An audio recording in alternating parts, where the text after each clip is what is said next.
En la clase de hoy entonces vamos a hablar de estabilidad de mezclas binarias y ternarias. Y luego al final algunas cuestiones prácticas de las mezclas binarias. O sea, binarias dos componentes, ternarias tres componentes.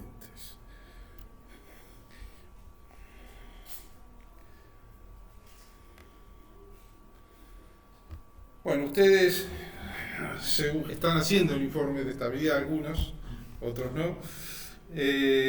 Así que ahí, de ahí ya saben que, a ver esto, ¿dónde me metí? No, acá me metí en otra clase. A ver, 15, ¿qué es esto?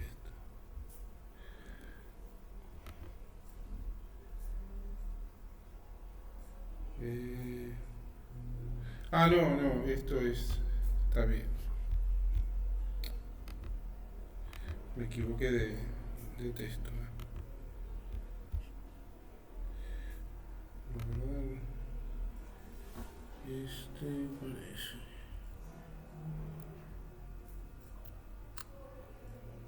Oh, Dios santo. ¿Qué tengo que ver? Esta. O esta tenía una introducción que no tenía la otra.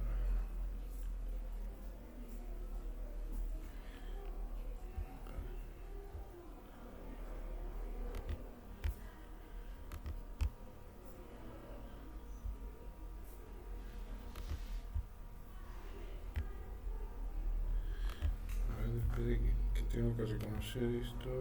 Acá. Hay una primera parte que me la salté. Sí, está bien. Sí, está bien. Bueno, entonces, primero, antes de empezar directamente con el tema de estabilidad de mezclas binarias, les recuerdo algunas cuestiones de las mezclas que ya vimos de la clase de mezclas, ¿no? Sí, no me acordaba que las había planificado decir. Bueno, entonces para gases ideales, las interacciones sabemos que son despreciables y el potencial químico lo podemos describir de esta manera, ¿no? O sea, el delta G de la mezcla es una función de Txa que tiene que ser menor que cero para que la mezcla se produzca. Luego, eso implica una variación de volumen de la mezcla igual a cero y una variación de entalpía de la mezcla igual a cero.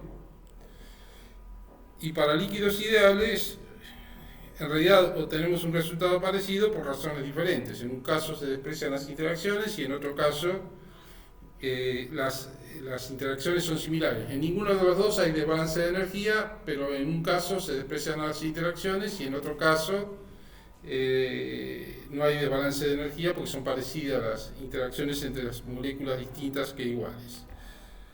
La ley de Rohm entonces se cumple cuando se da esta situación de energías de enlace molecular parecidas. Uno puede plantear que PI es la concentración en el líquido por la PI cuando está puro, la presión de vapor cuando está puro, y entonces escribir el potencial químico de esta manera. El delta G de la mezcla entonces es una función de Txa y también el delta de volumen es igual a 0 y el delta de H también es igual a 0. No, para gases y líquidos reales hay que reemplazar las presiones por las fugacidades y las concentraciones por la actividad, ¿no?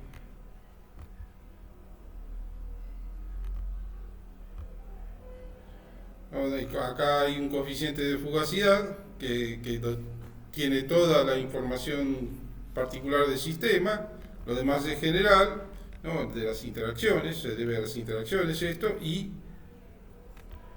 acá hay un coeficiente de actividad que tiene en cuenta los desbalances de energía por cuando uno se aparta de la idealidad, es decir, de que las interacciones sean similares, químicamente similares. O sea, cuando estas son distintas, bueno, esto es tenido en cuenta a través de este gamma. En ambos casos, entonces, el delta B y el delta H de la mezcla es igual a 0 y el delta U también.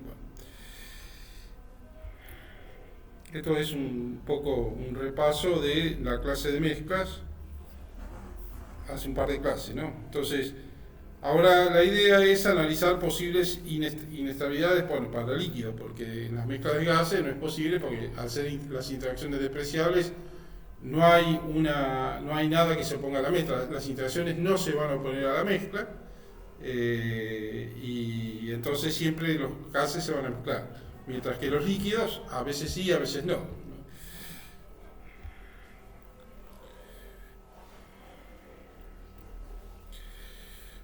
Entonces, obviamente cuando los líquidos no se mezclan es porque aparece una inestabilidad que evita que se mezclen. Nosotros vimos que en la clase 12, una clase general donde consideramos L trabajo y M componentes y aparecían unas densidades, la que la buena función de densidades G sub I, no, una densidad por cada término de intercambio de energía, por cada tipo de término de intercambio de energía, una función también solo de densidades. Entonces ahí descubrimos que, bueno, en el caso, estas densidades podrían ser la entropía molar, el volumen molar, las concentraciones molares y las variables extensivas molares vinculadas con otros tipos de trabajo, ¿no? Es decir, las que manifiestan la transferencia de energía de otros tipos de trabajo. Entonces son n, cuando hablamos de densidades, en general es n más 1 variables independientes, pero cuando hablamos de densidades se reduce en una debido a la condición de normalización, que la sumatoria de las xy es igual a 1. Entonces hay n variables independientes y también n condiciones independientes, una por cada por cada tipo de flujo de energía que consideremos. Estas se expresaban de manera general, o se expresan de manera general de esta manera, ¿no? Es decir, sí que la transformada de Legendre hasta J, términos de intercambio de energía, digamos, para decirlo más rápido, desde 0 hasta J menos 1, en realidad son J transformada de Legendre, pero va desde 0 hasta J menos 1. La derivada respecto de la primera densidad de la que depende, después de J menos 1, queda dependiendo de la J. La derivada segunda respecto de esta J tiene que ser mayor que 0, manteniendo los campos P menor que J y las G sub I mayor que J constantes, o en términos de los campos, porque la derivada primera de esta derivada primera es el campo PJ, se escribe como la derivada del campo PJ respecto de la G sub J. Es lo mismo. Todas estas n condiciones tienen que ser mayor que 0, sabemos que hay un n factorial conjunto de condiciones, porque cuando cambiamos el orden en que vamos haciendo las transformadas de Legendre obtenemos otro conjunto, pero con 1 se cumplen todos. Y si se cumplen todas estas condiciones de estabilidad, entonces la U de G de I en cualquier dirección va a tener curvatura positiva. Para el caso de una mezcla homogénea binaria, ¿no? Porque queda claro que estamos hablando de la estabilidad de un sistema homogéneo, ¿no? Entonces, la mezcla homogénea binaria de un sistema cerrado y solo trabajo PV, bueno, para este caso, las variables son la entropía molar, el volumen molar y X1, la fracción molar de la componente 1, ¿no? O sea, tengo 3 variables independientes y necesito 3 condiciones. La primera es USS mayor que 0, que esto me lleva a que CB es mayor que 0. La segunda es FBB mayor que 0, que esto me lleva a que KT es mayor que 0, ¿no? Voy haciendo las transformadas de Legendre. Es KT mayor que 0, pendientes de isotermas PdB negativas, ¿no? Es lo mismo. Y la tercera es una derivada de mu1 menos mu2, porque nos acordamos que el campo Gx1 es, o sea, este G con un X1 de subíndice, la derivada respecto de X1, es mu1 menos mu2, ¿no? Porque, bueno, ya lo vimos. Entonces la derivada del campo, que estoy escribiéndolo así a esto, la derivada del campo de mus1 menos mus2 respecto de x1 a t y p constante, que son los dos campos que me quedan libres. Ya no tengo más densidades, ya ahí llegué a la última condición. Esta gx1x1 es la última. Si hago otra transformada de Legendre más, es todo a término depende de los campos. Bueno, entonces estas tres condiciones mayores que 0 garantizan la estabilidad del sistema.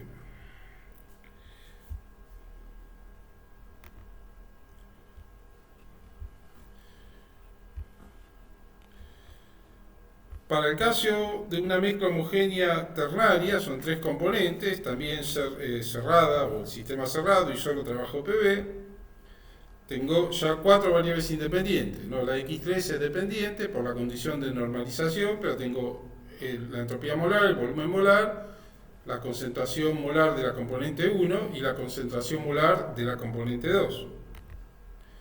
Así que, bueno, vuelvo a tener USS mayor que 0, que implica CB mayor que 0, FBB mayor que 0, que implica kappa T mayor que 0, Gx1x1 mayor que 0, que es la derivada de mu1 menos mu3, ahora el campo es mu1 menos mu3, respecto de x1 a t, p y x2 constante,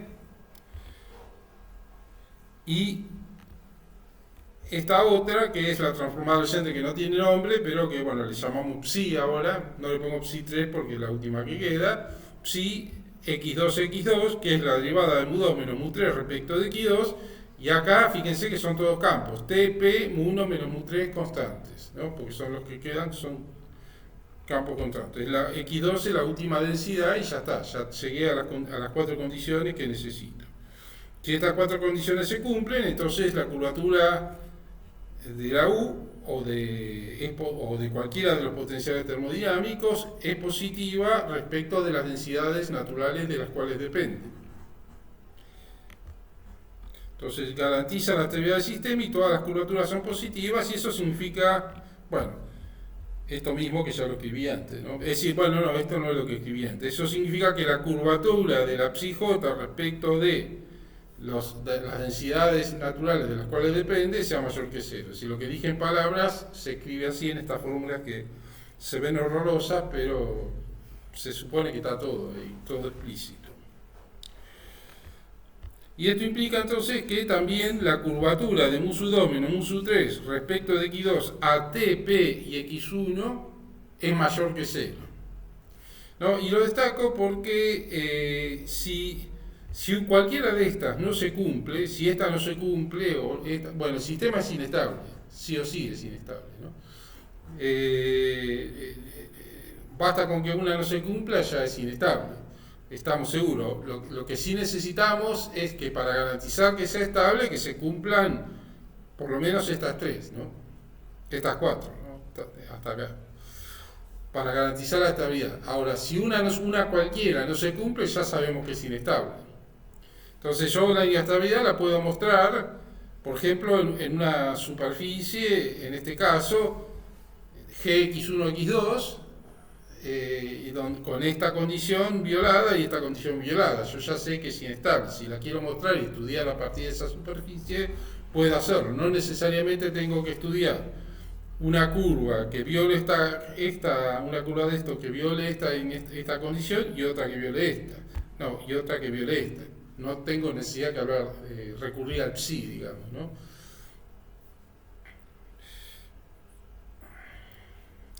Bueno, entonces vamos a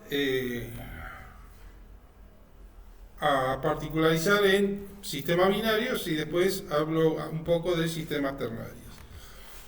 Cuando no se cumple, es decir, una inestabilidad, cuando aparece una inestabilidad en la dirección de x1, o sea, no se cumple la condición de estabilidad que Gx1 es mayor que 0, bueno, las cosas se ven parecidas a como vimos en la clase 12b, ¿no? Que acá la pendiente no importa porque es mu1 menos mu2 y puede ser positiva o negativa, más fácil hacer las curvas.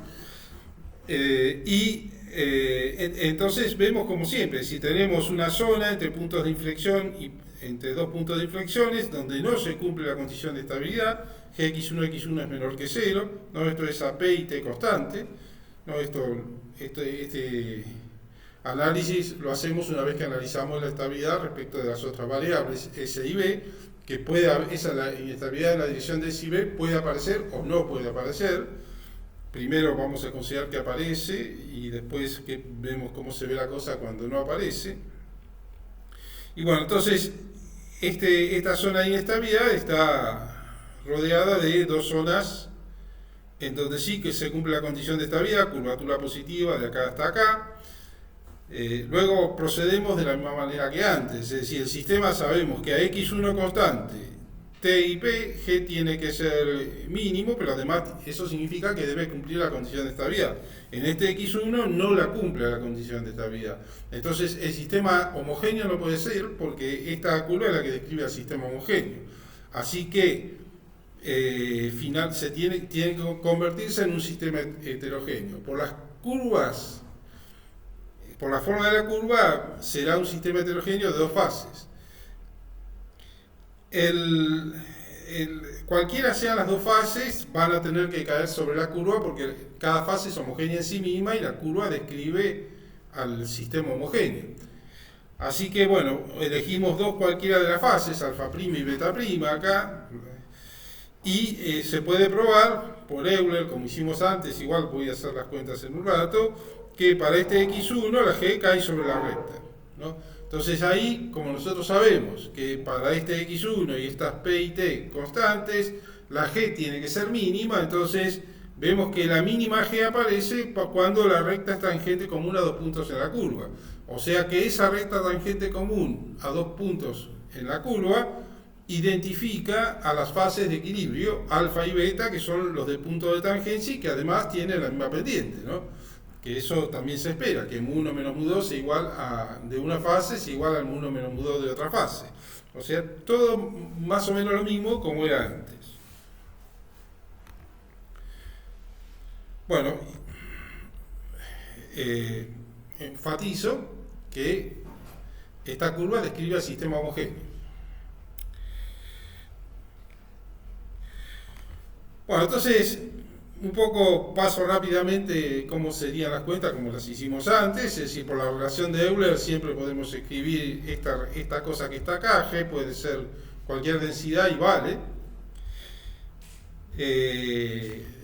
Después, por la condición de normalización de fases estas, podemos reemplazar acá el x beta prima por 1 menos x alfa prima y escribir las cosas así, y de acá despejar el x alfa prima como lo hemos hecho antes en los otros casos, ¿no?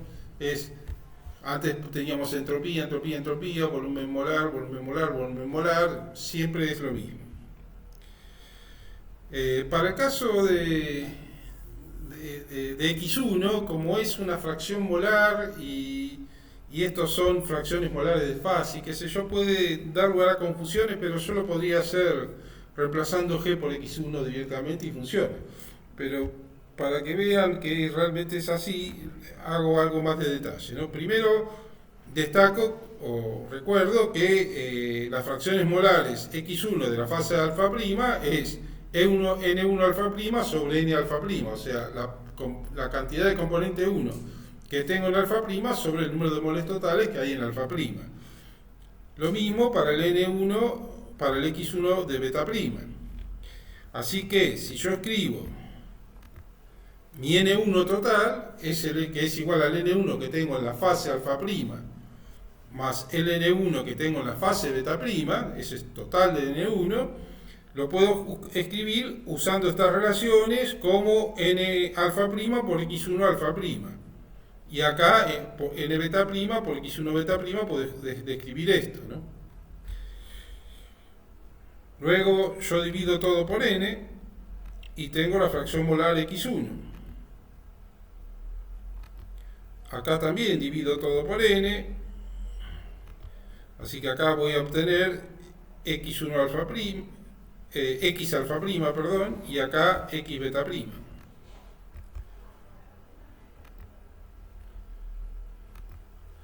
¿no? Esto es x alfa prima, x beta prima, y este es x1. Fíjense que es lo mismo que tengo arriba. Lo mismo que tengo arriba reemplazando g por x1, ¿no? Es decir, esto es lo mismo que está arriba reemplazando g por x1.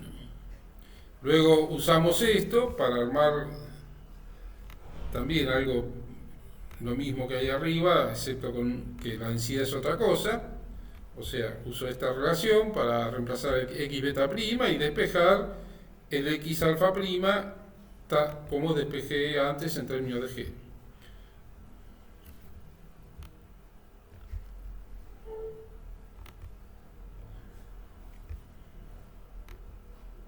Este x alfa prima es igual a este x alfa prima, y entonces tengo la ecuación de la recta que pasa por estos dos puntos, ¿no? A partir de ahí, yo ya sé que como la g es mínima, bueno, la recta de equilibrio es la tangente común a dos puntos, que tiene las mismas pendientes, mu1 menos mu2 de la fase alfa, mu1 menos mu2 de la fase beta, que son iguales. Una mu1 menos mu2 de equilibrio. No, sí. Así que esto se podría decir, bueno, esto es válido para cualquier densidad, entonces acá puedo poner x1, x1, x1, x1 y tengo esto. Pero bueno, acá se entiende mejor, me parece. Así que esta es la ecuación de la recta para las dos fases cualquiera, y de acá, bueno, puedo hacer lo mismo que antes, despejar la recta para las dos fases cualquiera, el g en términos de x1, y bueno, luego decir, bueno, la línea tangente común es la de equilibrio, y escribir la pendiente sería el mus1 menos mus2 de la recta. O sea que ahora describo eso, ¿no? A t, p y x1 constante, en equilibrio, g es mínima, y entonces, sabiendo que la pendiente gx1 es mu1 menos mu2, en equilibrio, las dos son iguales, y la recta de equilibrio se escribe así. Bueno, no, esto acá todavía no estoy escribiendo la recta de equilibrio, sino el gx1 alfa igual al gx1 beta, que la recta de equilibrio tiene las mismas pendientes, mu1 menos mu alfa igual a mu1 menos mu beta, que voy a llamar mu1 menos mu2 de equilibrio para no tener que elegir a ver cuál escribo y que quede todo claro. Así sí, ahora sí escribo la recta de equilibrio, que es la recta tangente común a dos puntos. Se escribe así, ¿no? Mu1 menos mu2 de equilibrio por x1 menos mu1 menos mu2 de equilibrio por x1 beta más g beta, ¿no?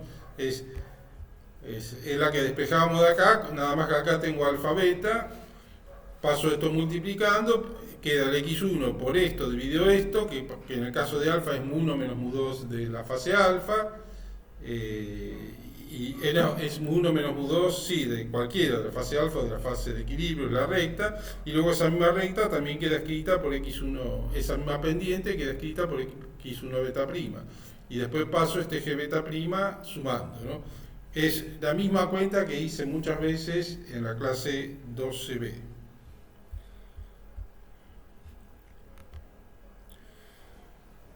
Así, para esto, como ven, es la ordenada del origen de la fase beta, psi beta, ¿no? Ya sabemos que si hubiéramos despejado, hubiéramos escrito el x alfa en términos de x beta prima en el reemplazo, acá me aparecería, para describir la misma recta, psi barra beta, o sea, la ordenada del origen de la fase alfa es la misma que de la fase beta, y eso es el fundamento por el cual con el cual, bueno, iba a redundar. Eso es la manera en que fundamentamos la ley de las áreas, ¿sí?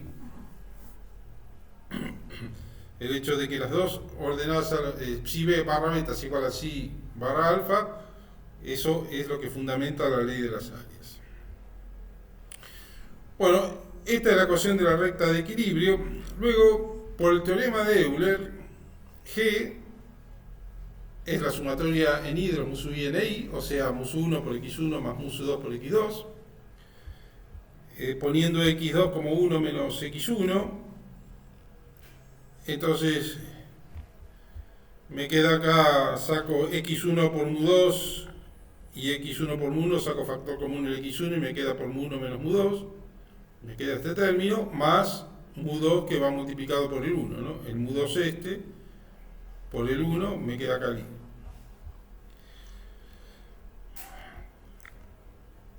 Luego, esta psi barra es la transformada de Legendre respecto del par gx1, o sea, el g menos mus1 menos mus2 por x1. Este g es la misma que está acá, ¿no? O sea que, fíjese que, a ver si lo tengo subrayado, esto que está acá es lo mismo que está en el g acá.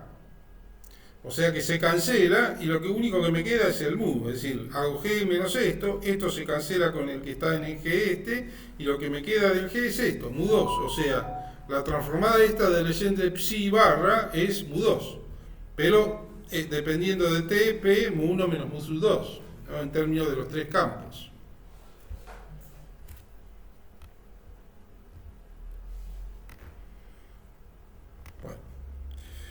Así que si barra beta alfa, que depende de TP, y el campo mu1 menos mu2 de equilibrio, es el mu2 de beta alfa, que depende de TP y mu1 menos mu2 de equilibrio, es el mismo, ¿no? Es el mismo para los dos. Que eso, bueno, ya lo sabíamos, los potenciales químicos de cada componente son iguales en todas las fases. Luego, puesto que esto es igual a esto, no, eso porque las pendientes son iguales, y que esto es el mu2 beta es igual a mu2 alfa, esto implica que también el mu1 alfa es igual a mu1 beta, es cosa que ya sabíamos, pero bueno, vemos que con el criterio de G mínimo lo redescubrimos, con una forma diferente de aplicar el criterio de G mínimo, porque antes también lo descubrimos aplicando el criterio de G mínimo, pero de otra manera. Todos los caminos llevan a la misma afirmación. Bueno, entonces, sí, está bien. Esto es para indicar, lo subrayé tarde. Bueno, entonces la recta tangente común de equilibrio la podemos escribir así, o así, o en términos de mu2.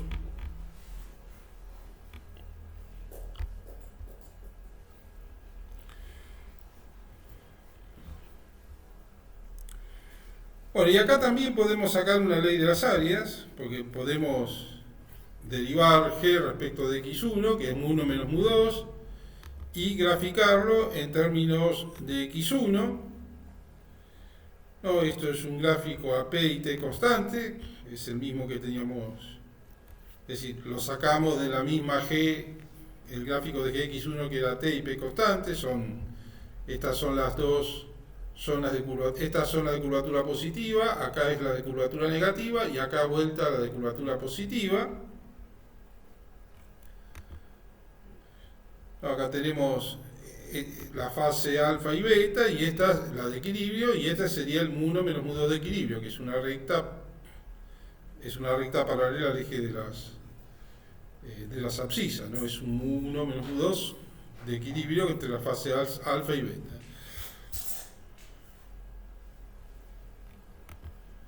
Si la doy vuelta, la giro, tengo una S y tengo x1 en términos de gx1, que es mu1 menos mu2. No, vuelvo a poner p y t constante, esta es la fase alfa, esta es la beta, y esta es la recta de equilibrio, mu1 menos mu2 de equilibrio.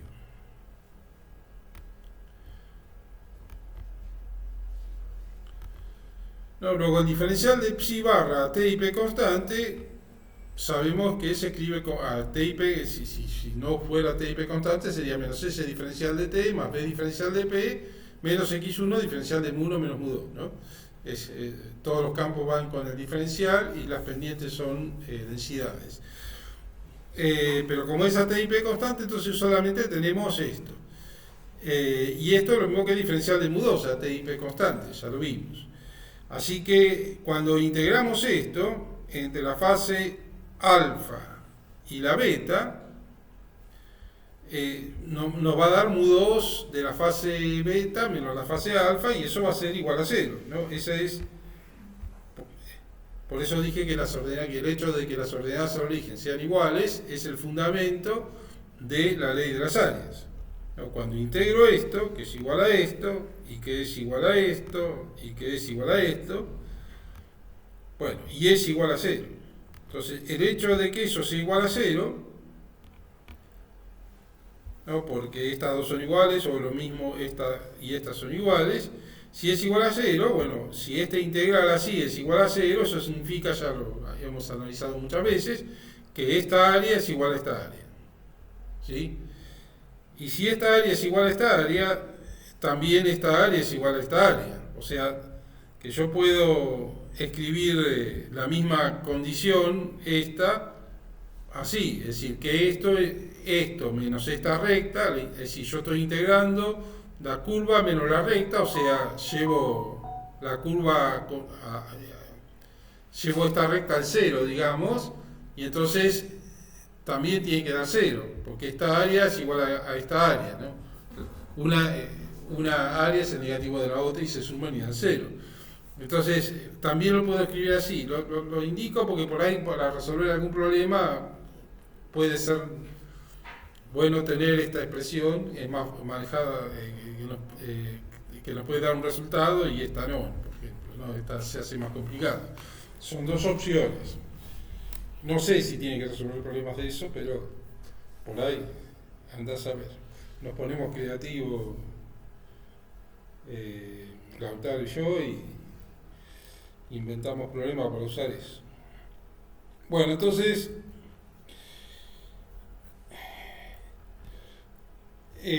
sacamos una ley de las áreas. O sea, el análisis es similar a los otros casos, nada más que son otras variables. Vamos a contar ecuaciones incógnitas ahora y después seguimos viendo qué esperar cuando aparecen estas inestabilidades. Entonces, hasta ahora tenemos que dados T y P, o sea, estamos eligiendo T y P, 2 grados de libertad estamos tomando ahí, y teniendo dos fases, ¿no? Las ecuaciones que tengo son mu1 alfa igual a mu1 beta, mu2 alfa igual a mu2 beta, x1 alfa más x2 alfa, y lo mismo para la beta, x1 beta más x2 beta, ¿no? Las dos de normalización y la de los potenciales químicos que son iguales. O sea, hasta ahí tengo 4 ecuaciones.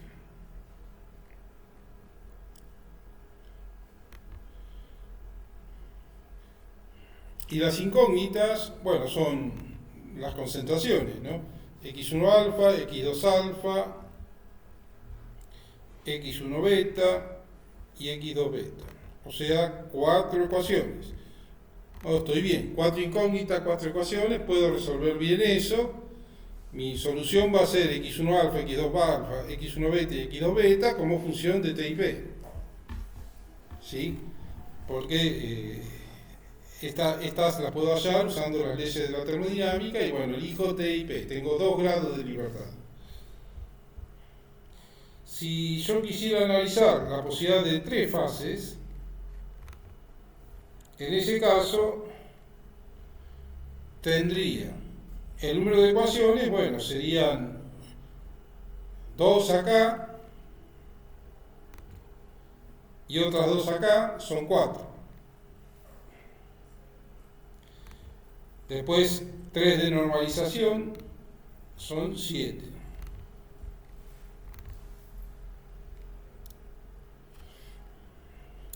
Y el número de, bueno, entonces son 7 ecuaciones. Y el número de incógnitas que tengo, bueno, son las concentraciones, pero acá voy a tener 6.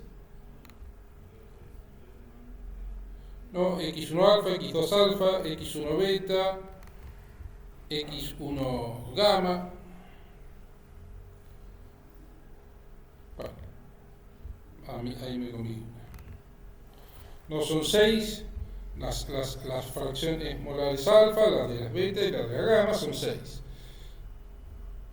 O sea que ahí sí que estoy en problemas, porque este sistema no tiene solución. Pero claro, yo me obligué a fijar TIP, ya no puedo fijar TIP, perdí un grado de libertad, ¿no? Como en los juegos cuando uno pierde cosas, bueno, acá perdí un grado de libertad, tengo que elegir la temperatura o la presión para entregar a las leyes de la termodinámica, y entonces me quedo con un grado de libertad. Entonces, para buscar el sistema de 3 fases, tengo que quedarme con fijar una de las dos y liberar la otra. Y entonces ahí puedo encontrar un punto de 3 fases. Todavía tengo un grado de libertad. Para uno de 4 fases voy a necesitar, ahí no voy a tener nada de grado de libertad, ¿no? Con 2 componentes.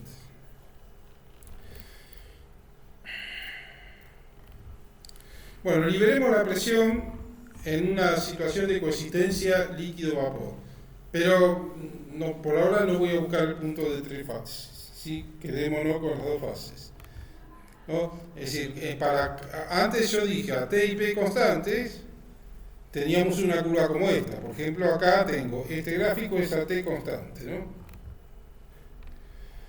Entonces, a esta presión tengo una curva como la que le mostré, es la misma curva que le mostré hace un rato, ¿no? Pero ahora liberé la presión. Fíjese que acá estoy considerando que hay una inestabilidad en la dirección del volumen también. No puedo ver la de la dirección de la entropía porque tendría que liberar la temperatura para eso. Pero, ¿por qué digo que estoy considerando la inestabilidad en la dirección del volumen? Porque acá estoy poniendo que el kappa T es negativo, o sea, la pendiente de las isotermas PdB positiva significa eso. O sea, tengo un mal comportamiento que denota que esta situación es inestable en la dirección del volumen, ¿no? Mientras que las partes estables, bueno, el kappa T también es estable, ¿no? Tiene curvatura, se comporta bien, ¿no? La pendiente PdB de las isotermas es negativa. Luego, como hacía antes en la ecuación de Kessler-Clapeyron, yo fijo, antes cuando se cruzaban los potenciales químicos bajaba los puntos, bueno, acá no lo presento de esa manera, pero bueno, yo tengo que, lo miro a través de las curvas G, de la energía libre de Gibbs, y lo que veo es que los 2 puntos de tangencia que me identifican las fases de equilibrio, los puedo bajar sobre el plano PX1. Y así, en la medida que voy variando la presión, voy bajando este punto y este punto, este punto y este punto, y así hasta que llego, por ejemplo, acá a X1 puro, donde tengo P1P, que depende de T, de la ecuación de Kessler-Clapeyron, o de este lado, cuando X1 es 0, X2 es puro, y tengo P2 de P. O sea, las líneas se juntan en algún punto, y en este caso, como estoy haciendo las cosas, siempre bajo uno de cada lado, o sea, no tengo ni máximo ni mínimo ahí, ¿no? Lo destaco es decir, porque hay una situación que vamos a ver al final de la clase, que es el azeótropo, que es donde aparece un máximo, una situación rara que aparece, pero si no aparece ese azeótropo, en general no tengo máximo ni mínimo, son curvas que se ven así. Esta es la zona de vapor, la depresión es más baja, la depresión es más alta es la de líquido, y acá tengo, si caigo en un punto para acá, caigo en la inestabilidad, tengo coexistencia líquido más vapor, pero con concentraciones diferentes, es decir, las concentraciones en 1 y en 2 del líquido son diferentes de las del vapor, porque tengo un punto de este lado y un punto de este otro lado, ¿no? Si yo pongo el gráfico directamente en el plano PX1, bueno, acá, eso lo tenía que haber puesto antes. Me queda una cosa así. Este es un dibujo que hice yo, lo saqué de internet, por eso se ve distinto que esto. Pero me queda una cosa así, es decir, estos son la presión P2P, la presión P1P cuando están puros. Yo caigo en esta concentración, todo esto es a una temperatura constante, ¿no? Esta curva que está acá es la curva de vaporización, ¿no? Es decir, todo es líquido y es a partir de esa curva de líquido yo bajo la presión o subo X1 y empieza a vaporizarse el líquido, por eso se llama curva de vaporización. Esta de acá abajo es la curva de condensación, porque acá a partir de acá sube un poquito la presión o disminuye un poco X1 y empieza empiezan a aparecer las primeras gotitas de líquido. Entonces por eso se llama curva de condensación. Acá tengo el líquido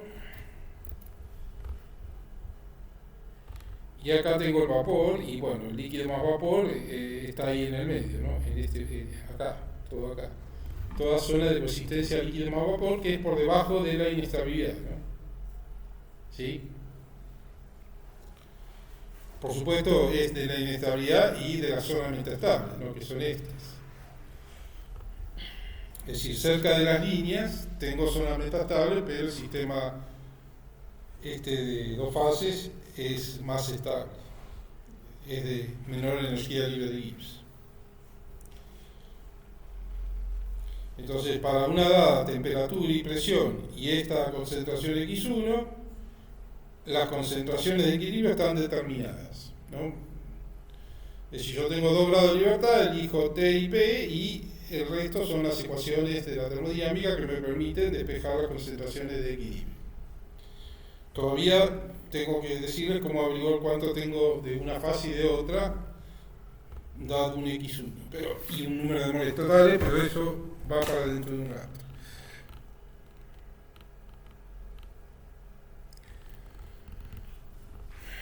Bueno, esto es en el caso de que tengo inestabilidad en las 3 direcciones, pero consideremos una situación en la que tenemos inestabilidad solo en la dirección de la concentración, no en la dirección de la entropía ni en la dirección del volumen. Es un problema de la mezcla, como por ejemplo agua y petróleo o agua y aceite, que no se mezclan y no hay consistencia líquido-vapor en el rango de temperaturas y presiones que nos manejamos, ¿no? Por ejemplo, en el caso del agua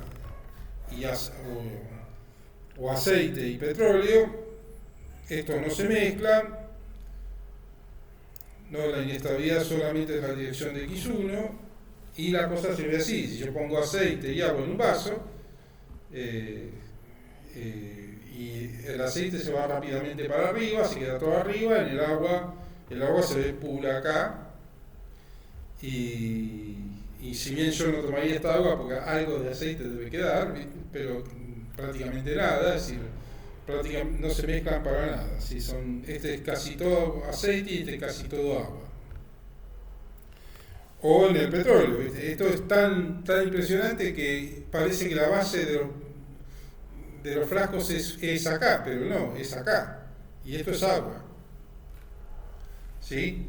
Es decir, el agua no se mezcla con el petróleo. Es decir, cuando uno ve una mancha de petróleo en el océano o en un río o lo que sea, esto está arriba. Si uno se sumerge abajo, tenemos esta agua transparente. Por eso es que muchas veces cuando se produce un accidente se puede retirar buena cantidad, casi todo el petróleo que queda arriba se lo puede recuperar.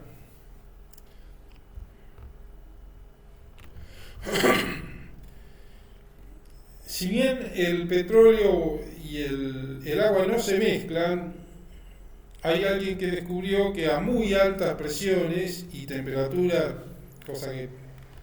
muy bajas, cosa que parece rara, porque uno pensaría, el petróleo y el agua se mezclan, ¿no? Es raro porque uno pensaría que más bien se mezclarían a temperaturas altas, ¿no? Porque la energía térmica provoca que se mezcle, pero eso no sucede porque el petróleo, antes de que se dé la mezcla, se vaporiza y queda el agua pura en líquido y el petróleo vaporizado. Entonces, eso no pasa. Pero a muy altas presiones y temperaturas muy bajas sí se mezclan, ¿no? Sí se mezclan, y esto, hay un tipo que hizo un experimento para demostrarlo, que lo hizo en el fondo de una de las fosas oceánicas, no sé si en el mar Índico, y probó que sí, que se mezclaban.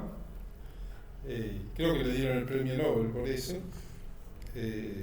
Así que, bueno, es algo que sucedió. Es raro, pero pasa.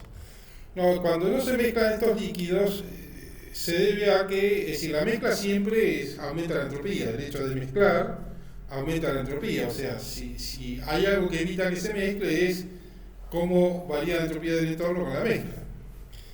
Entonces, bueno, ¿se acuerdan que la variación de entropía del entorno es menos el delta H de la mezcla sobre T? Bueno, este delta H de la mezcla tiene que ver con el desbalance de energía, también involucra las posibles variaciones de volumen del sistema, que en el caso de todo líquido no es mucho, pero bueno, este término puede ser tan fuerte que puede impedir la mezcla, ¿no? Eso lo vimos en la clase de mezcla. En el caso del petróleo y el aceite y el agua es muy fuerte y entonces prácticamente no se mezcla nada, es decir, gobierna la variación de entropía del sistema esto, ¿no? Entonces por esto, porque esto es menor que cero, hace que con la mezcla la entropía del universo disminuya, y eso está prohibido y por eso no se mezcla.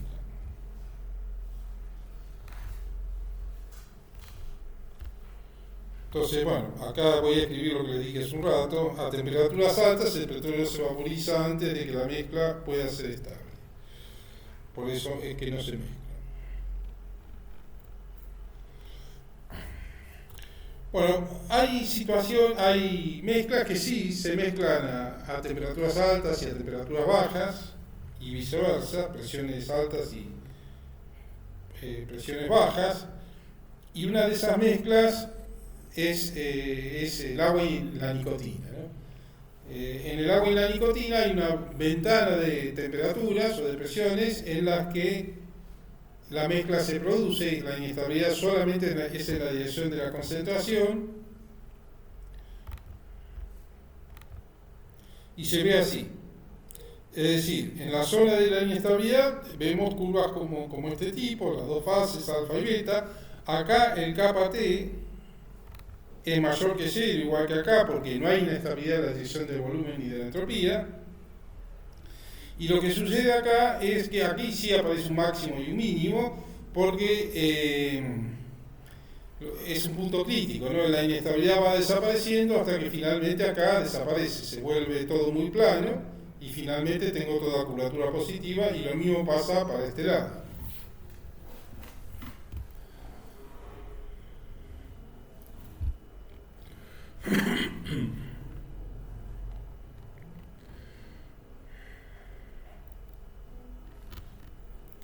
¿Alguna duda hasta ahora? ¿No? Bueno, acá hay un título muy raro que dice: un conejo surge a causa de un punto triple. No, un conejo no tiene mucho que ver con las cosas de física, pero se coló de las biologías. Bueno, entonces vamos a ver cómo es que aparece un conejo a partir de un punto triple. Supongamos que este es un gráfico, que el gráfico que esperamos para una temperatura menor que la correspondiente al punto triple, ¿no? Es decir, vamos viendo que va apareciendo una zona, es decir, otra zona de inestabilidad. Decía antes, teníamos que todo esta era la zona de inestabilidad, pero acá dentro de la zona anterior de inestabilidad aparece una de estabilidad, o sea, asoma una posible fase, en este caso así es metaestable, homogénea metaestable, inclusive de dos fases metaestables, aplicando líneas tangentes acá y acá, que por ahí, hasta ahí no significa mucho, porque las fases de equilibrio son esta y esta, son las que hacen mínima G, pero cuando vamos subiendo la temperatura, bueno, tenemos esta situación donde la recta es tangente a 3 puntos, y ahí es donde las tres fases están en equilibrio, ¿no? Es decir, tengo que los potenciales químicos, mu1 menos mu2 de las tres fases son iguales, y bueno, vale todo lo mismo que hicimos antes. Tengo tres fases en equilibrio, y luego si sigo aumentando la temperatura, esta inestabilidad sigue con la misma onda, creciendo, y entonces lo que me aparece acá son dos zonas de estabilidad con fases diferentes. Una alfa le llamé beta, la de acá, y delta, la de al ladito. En realidad serían todas una sola fase, pero como hay no justo el mismo punto, les llamo beta y delta, que son dos zonas de dos fases. Y entonces el gráfico que queda en tres dimensiones, bueno, yo dibujo la G para que se imaginen la superficie en tres dimensiones, pero lo que veo es las proyecciones, ¿no? El gráfico que queda es Para curvas de este tipo, que es a presiones bajas, tengo dos fases, un punto de este lado y un punto de este lado. Siempre son así y tengo hasta donde puedo ir con la temperatura baja, este tipo de cosas. Después, cuando llego al punto triple, tengo tres puntos para bajar, este y este. Y luego, cuando paso a temperaturas mayores que el punto triple, tengo dos puntos de un lado y dos puntos del otro para bajar, ¿no? Porque de este gráfico bajo estos dos puntos y después estos dos puntos de acá, ¿no? Si el X me cae acá abajo, tengo que bajar estos dos. Si me cae acá, tengo que bajar estos dos. Entonces, así voy bajando dos acá y dos acá, y voy armando lo que parece ser las orejas de un conejo, digamos. Por eso digo que el conejo aparece gracias al punto triple. No, esta fase es lo que llamo la fase phi, pero que acá llamé sobre la línea, le llamé fase beta y delta, pero es la fase phi, digamos, ¿no? No sé si se entiende bien todo, ¿no? Entonces acá tengo fase alfa más beta, alfa más gamma, acá tengo fase alfa más beta, donde el beta sería la phi, acá tengo fase gamma más delta, donde, bueno, el delta sería la phi, y la gamma es la de este lado, acá las alfa es la de este lado, ¿sí? Entonces, esta zona es de fase alfa pura, gamma pura y phi pura. Una única fase, digamos. No, puesto derecho el conejo se ve así.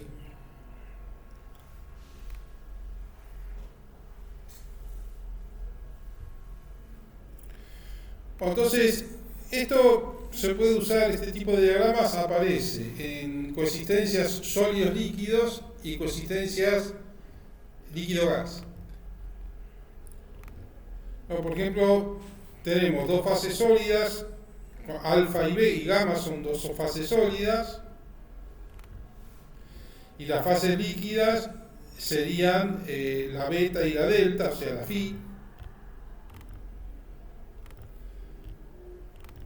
Las que englobo bajo el nombre de phi, esas son líquidas. Y entonces, la zona donde tengo fase alfa más beta, o más gamma, bueno, alfa más gamma primero, alfa más gamma son dos fases líquidas, son dos fases sólidas, perdón. Son dos fases, es decir, yo tengo granos de una fase y granos de otra, que son sólidas.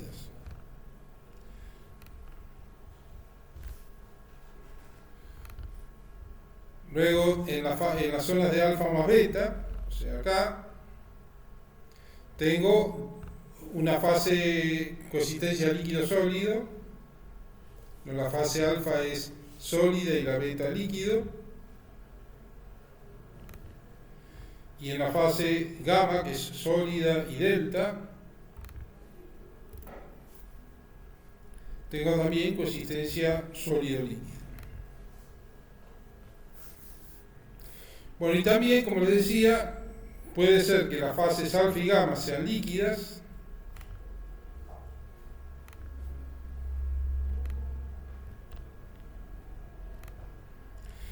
y las otras sean gaseosas. La phi sería, que serían la beta y la delta,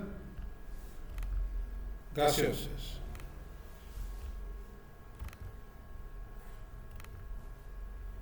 Ok, eso engloba, es decir, las englobo con el nombre de phi, esas fases. Entonces tengo la fase alfa más gamma, son dos líquidos,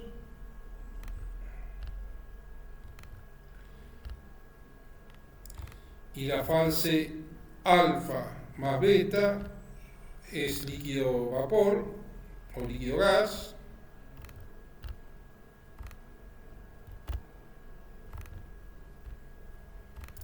y la fase gamma más delta también líquido gas, ¿no? Sería esta es líquido gas y esta también líquido gas, y estos son dos líquidos, ¿sí?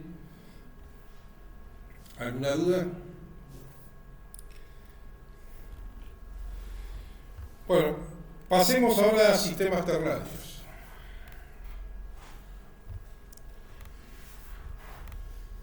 Acá por ahí no voy tanto al detalle, pero sí voy a dejar una idea.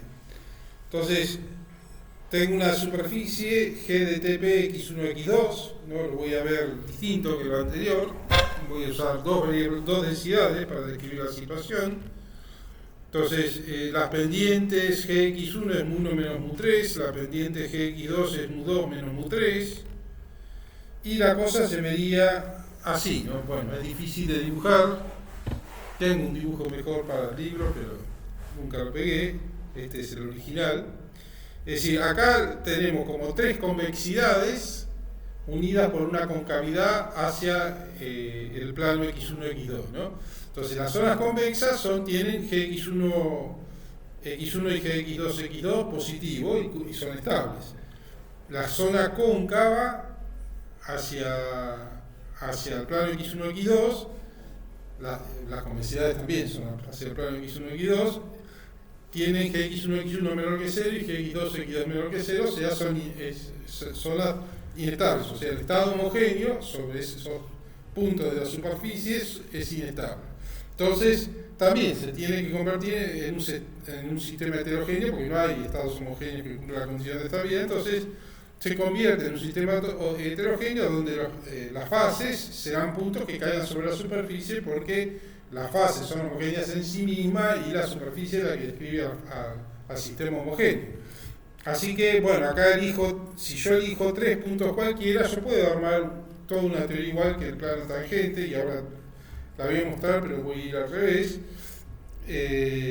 donde, es decir, cualquiera sean tres fases, se puede probar que el G para un punto que me cae por acá, un punto x1, x2, cae en el plano definido por esos tres puntos. Luego, como la G es mínima, el plano que determina las tres fases de equilibrio es el plano tangente común a tres puntos. Esos tres puntos son las fases de equilibrio, o sea, puedo hacer una cosa así. Y entonces, cuando caigo por acá, bueno, entonces esta zona tiene tres fases, son zonas de alfa, gamma y beta, fases alfa, gamma y beta. Después, si me muevo, me salgo del triángulo, sea el plano tangente, puede ser tangente a dos puntos, ¿no? Entonces también es un plano tangente a dos puntos tal que la G sea mínima, y entonces las fases de equilibrio están en los bordes de esta, acá hice como unas orejas verdes unidas por unas líneas, y bueno, estas líneas, si yo caigo en una línea, tengo esta fase y esta fase, caigo en la siguiente, tengo esta fase y esta fase, y así si me muevo, me alejo de cualquiera de los lados del triángulo, tengo como tres orejas que son zonas de dos fases, y después paso a un punto crítico donde me aparece, donde el estado homogéneo es estable, ¿no? Estas zonas son estables, a partir de este punto crítico son estables. Entonces, así yo me puedo encontrar con un plano así que me describe, por ejemplo, una solución que es mezcla de petróleo, agua y surfactante, ¿no? Surfactante es una especie de detergente, es una molécula bifídica, es decir, hay una parte que quiere el petróleo y otra parte que quiere el agua, y entonces se mete entre los dos y favorece que el agua se mezcle con el petróleo, aunque sea parcialmente, como si fueran microemulsiones, gotitas de petróleo pequeña y gotitas de agua pequeña, y bueno, parece que eso fluye bien, y era una técnica que se pretendía usar para sacar el petróleo como de vaca muerta, ¿no? Ahora usan técnicas diferentes, pero en su momento en Estados Unidos estaban usando técnicas así, es decir, armaban la fase de microemulsión en la piedra, y esa fluía fácil, no se trababa porque el petróleo se traba, está metido dentro de los polos de la piedra y se traba y no lo podés empujar con agua por la tensión superficial. Entonces, con esto ya no tenía tensión superficial con la piedra, fluía fácilmente y se podía sacar la microemulsión y la separaban arriba el petróleo del agua, y así funcionaba, ¿no? Entonces, bueno, en esas mezclas, los diagramas si uno mira los papers de esos temas, los diagramas de fase que aparecen son como estos, digamos, donde las tres componentes son agua, petróleo y un surfactante que es como un detergente, ¿no? Es algo así. Bueno, entonces,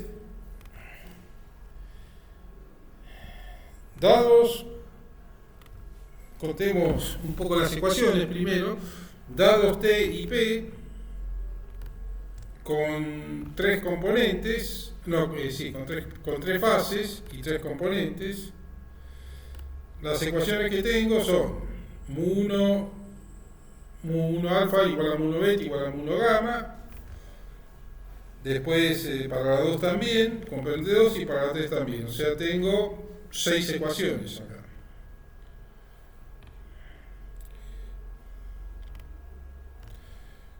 Luego las concentraciones, tengo las ecuaciones de normalización, una por cada fase, son 3, son 9 ecuaciones. Y las incógnitas, entonces 9 ecuaciones. Y las incógnitas son todas las concentraciones, que también son 9, ¿no? Porque son x1 alfa, x2 alfa, x3 alfa, x1 beta, x2 beta, x3 beta, x1 gamma, x2 gamma y x3 gamma. O sea, tengo también 9 incógnitas. O sea, estoy bien. TIP, tengo dos grados de libertad, 9 ecuaciones, 9 incógnitas. Yo puedo hacer las concentraciones como funciones de TIP. Las leyes de la termodinámica me lo permiten.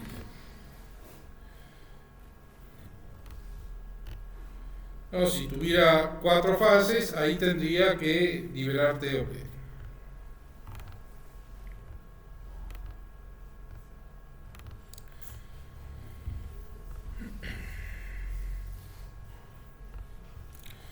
Bueno, ahora voy a demostrar lo del plano tangente, pero voy a partir de otro conocimiento. Es decir, antes yo buscaba la G mínima y encontraba que los potenciales químicos debían ser iguales en el equilibrio. Ahora, bueno, voy a asumir que eso ya lo sé porque lo sé de antes, y entonces voy a encontrar que si eso es cierto, el plano tangente común es el que identifica a las tres componentes, ¿no? Entonces, para eso uso el teorema de Euler para escribir la G de este sistema de esta manera, ¿no? Sumatoria en hidro mu sub i por xi. Está esta ecuación de normalización, x1 más x2 más x3 igual a 1, y esto implica, al reemplazar el x3 por 1 menos x2 más x2, me queda así, ¿no? Y esto guarda, esto no es la ecuación de un plano con pendientes mu1 menos mu3, mu2 menos mu3 y ordenado al origen mu3, porque estos mu son las pendientes que dependen de TP, x1, x2, son funciones, ¿sí? Ahora, es decir, esta es la superficie que veo que intenté dibujar de esa manera tan grosera,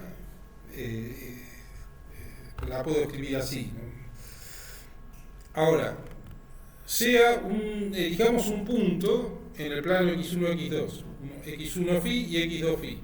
Entonces, a T y P constante, bueno, ese punto tiene un dado potencial químico, mu sub i, o sea, cada componente tiene un dado potencial químico, y entonces sí yo puedo escribir, considera que ese punto fijo es el punto fijo de un plano, en x1, x2, cuyas pendientes son las pendientes en ese punto fijo, ¿no? O sea, uso esta misma relación, nada más que las pendientes son las pendientes en el punto fijo, y en ese caso sí son constantes, y por lo tanto tengo el plano tangente a ese punto fijo, ¿no? Esta es la ecuación del plano tangente a ese punto fijo, ¿sí? Luego, bueno, plano tangente al punto x1 phi, x2 phi. Luego, si yo tengo 3 puntos fijos, tengo bueno, dados T y P, ¿no? Tengo 3 puntos fijos, tengo 3 planos tangentes,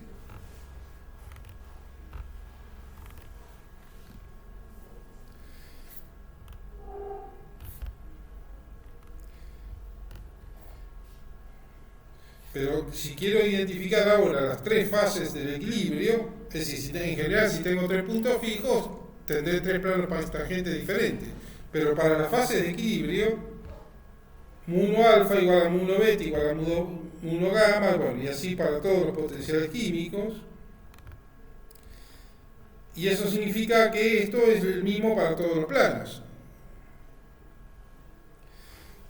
Para los 3 planos, ¿no? Porque tienen el mismo mu. O sea que con esto demuestro que el plano tangente común a las 3 fases de equilibrio es el de la fase de equilibrio. Es decir, el método del plano tangente común. En vez de una línea tangente común, es el método del plano tangente común. O sea, el plano tangente común realmente me determina la fase de equilibrio, ¿no? Lo demuestro al revés, parto de que los potenciales químicos son iguales en el equilibrio y a partir de ahí muestro que el plano tangente común me señala la fase de equilibrio. Entonces, ese plano tangente común lo podemos escribir así.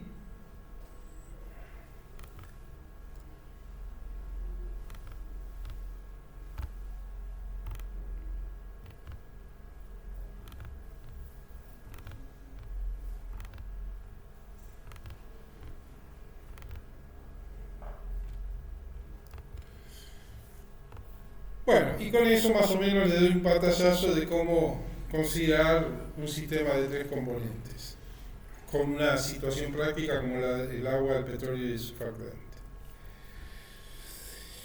Bueno, y sigamos contando ecuaciones incógnitas, pero ahora lo hacemos para el caso general y a eso y al resultado que vamos a obtener le vamos a llamar regla de las fases.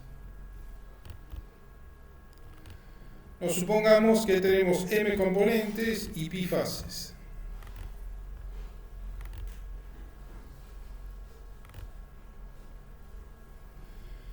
No, eso significa que, es decir, tenemos todo este tipo de ecuaciones para cada componente, como todas las fases son iguales en el equilibrio, tenemos pi menos 1 ecuaciones, no hay pi menos 1 iguales, digamos, o sea, hay pi menos 1 ecuaciones.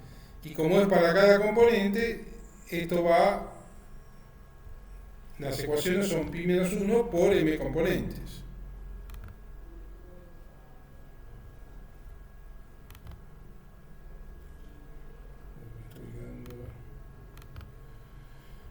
Entonces, ecuaciones hasta aquí, entonces tenemos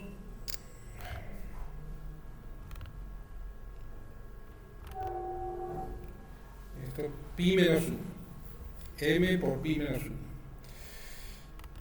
Luego tenemos las ecuaciones de normalización, una por cada fase, o sea, pi de estas.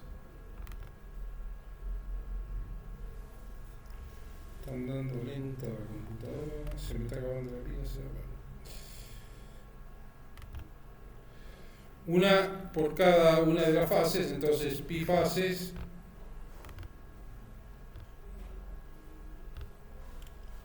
pi ecuaciones. Pi ecuaciones más, entonces tengo pi más m por pi menos 1. Esas son las ecuaciones. El número de incógnitas son, además de t y p, que son 2 esas,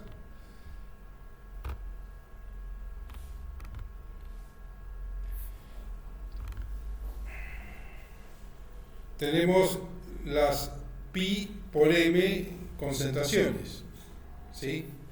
O sea, tengo 2 más pi por m ecuaciones, pi por m concentraciones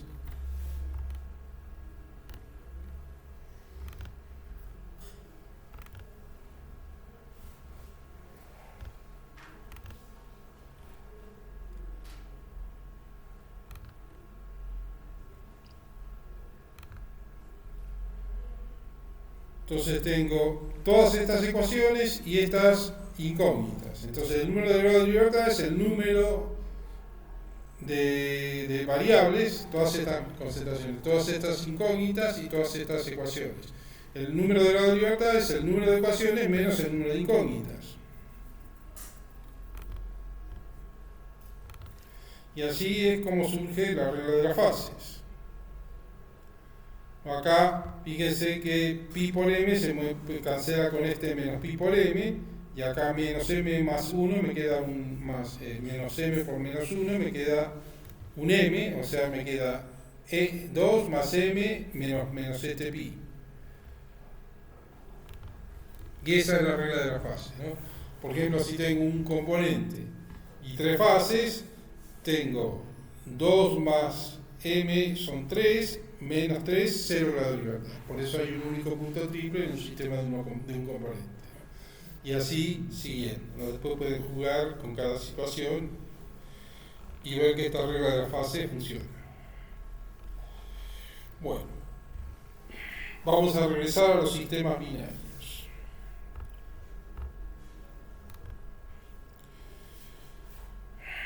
Para un gas real, entonces,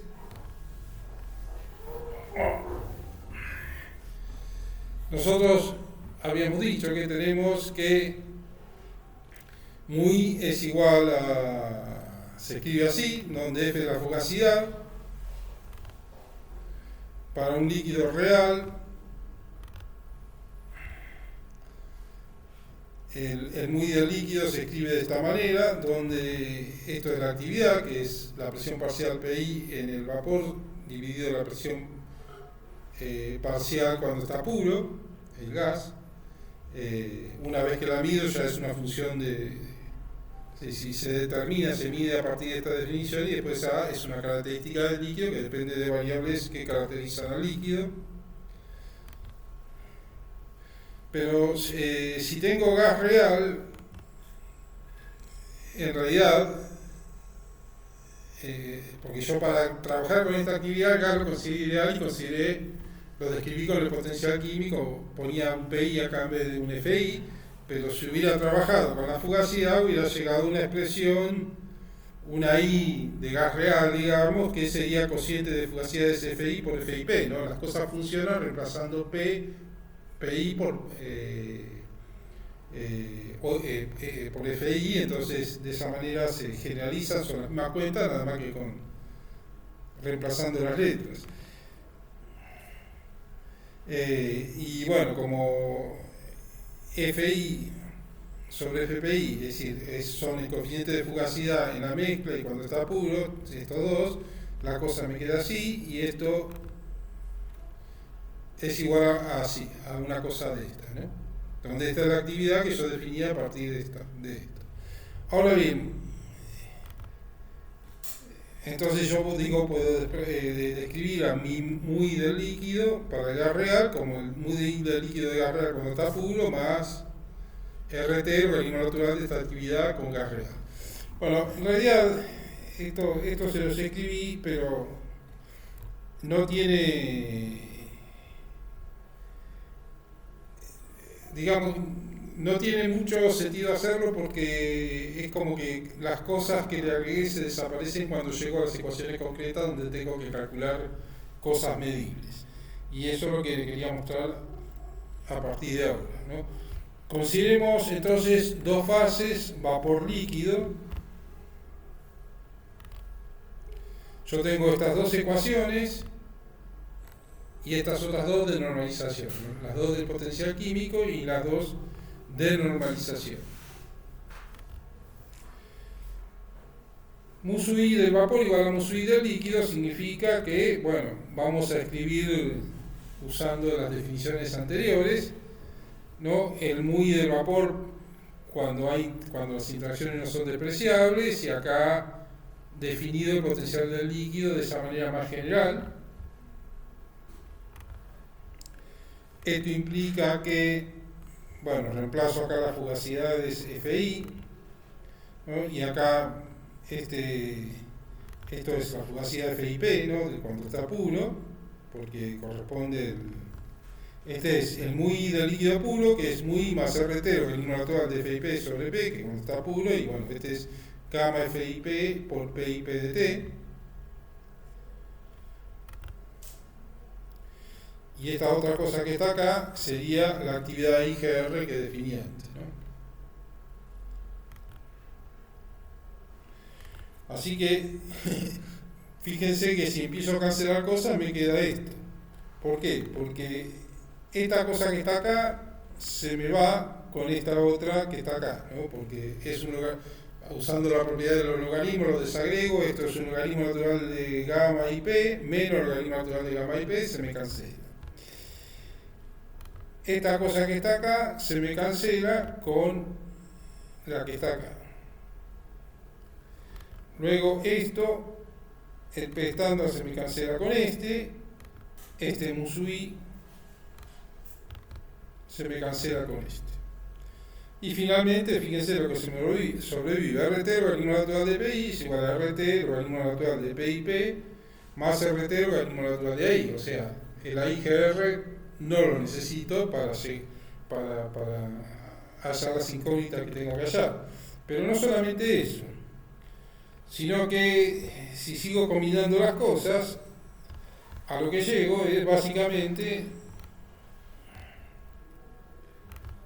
a que PI sobre PIP es igual a I, la definición de ahí, o sea, un poco como la de medida. Una vez que ya tengo medida ahí, yo igualo con esto y tengo la ecuación que necesito, que es lo mismo que esto. Es decir, esta ecuación es lo mismo que esto.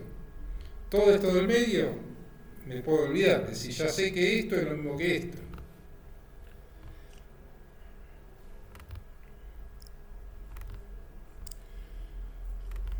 Y si además se cumple la ley de Rolle, más sencillo, la actividad es la concentración, y entonces las ecuaciones estas dos que tengo acá son las mismas que estas dos. ¿No? Estas ecuaciones son las mismas que estas. Entonces, plantear estas dos y plantear estas dos para resolver mi problema, ya las concentraciones de equilibrio, por ejemplo, dado T y P, es lo mismo. O sea, junto con esto, puedo calcular todo. Así que no importa si mi líquido es real o no, si yo medí la actividad ahí midiendo presiones parciales en el gas y usando la ecuación de Clay-Clapeyron, y después medí las concentraciones de líquido y para saber cómo depende la actividad de TP y las concentraciones del líquido. Una vez que tengo eso, con esa actividad ya me alcanza para descubrir las concentraciones de equilibrio después. O sea, profe, lo que pasó es que a partir de la igualdad de potencial químico llegamos a lo que habíamos visto antes, entonces es equivalente. Claro, digamos que es lo mismo. Es decir, uno puede decir, bueno, porque uno dice, bueno, ¿qué? Yo no tengo en cuenta acá lo del gas real en el AI. Y sí, lo tengo en cuenta. Nada más que en vez de medir la fugacidad de FI, mido la presión parcial PI. Y toda la parte que afecta al gas real está metido en el AI cuando medí PI. ¿Sí?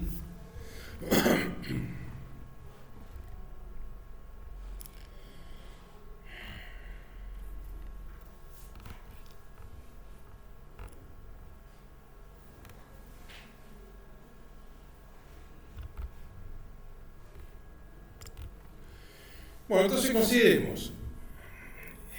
Vamos a definir algunas cosas, algunas cuestiones prácticas. Empecemos con A. La componente más volátil es una definición, es la que se evapora a presión más alta cuando ésta está pura, ¿no? Yo tengo una sustancia pura, parto de una presión donde tengo todo líquido, empiezo a bajar la presión, la más volátil es la que se me evaporiza a la presión más alta, ¿no? Es la que más rápido se me evaporiza, por eso es, bueno, no diría más rápido, es a la presión más alta, pero esa es una definición. O sea, si P1P es mayor que P2P, no P es puro, no la de Clay-Clapeyron, entonces 1 es la componente más volátil. Entonces, si 1 es la componente más volátil, sucede que la concentración en el vapor de la componente 1 va a ser mayor que la concentración de la componente 1 en el líquido. Si uno dice, bueno, se evapora más, pero no es tan obvio, ¿no? Porque no me dice nada de 2 ahí, por lo menos explícitamente, así que...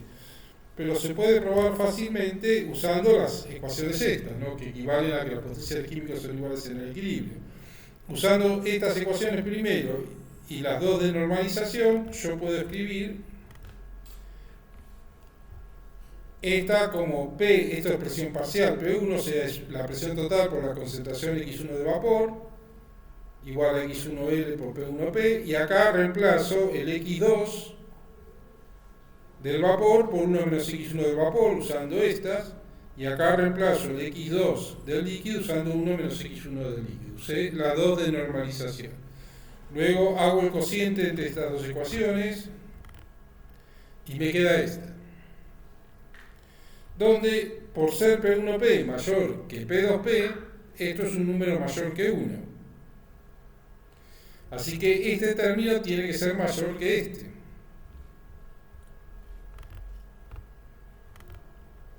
O sea, Siendo P1 la más volátil, tiene que darse esta relación.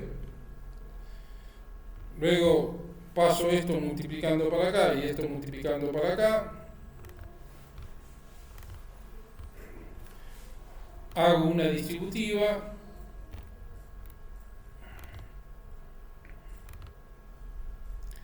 Y veo que esto se me cancela con esto y llego al resultado, ¿no?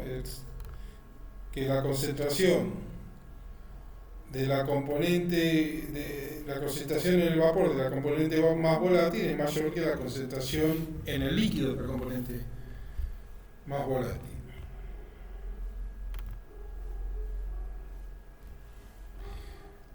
En un gráfico de estos que ya vimos, eso se ve fácil, ¿no? Es decir, si esta es la más volátil porque tiene la presión mayor, es decir, las pendientes acá son positivas porque la 1 es la más volátil. Si yo pusiera X2 acá, serían pendientes negativas si fuera la 1 la más volátil. Entonces, esta es la más volátil. Fíjense que para una dada presión, acá tengo la concentración del líquido y acá la concentración del vapor.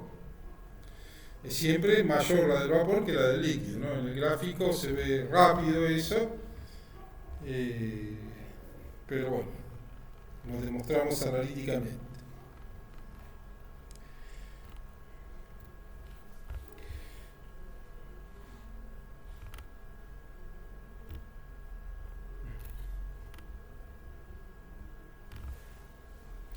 Bueno, sí.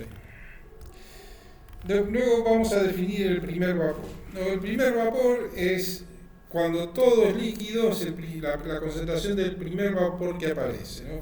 Para que quede claro, nosotros tenemos que por Euler, siempre podemos escribir las cosas así, ya lo hemos visto. Si todo es líquido, entonces X del vapor es igual a 0, no estoy diciendo todo es líquido, y eso significa que esto es igual a 0, y el X1 es igual a 1, el XL, todo el líquido es igual a 1, y entonces X1 es igual a X1 del líquido, ¿no? Si todo es líquido, la concentración X1 es igual al X1 del líquido.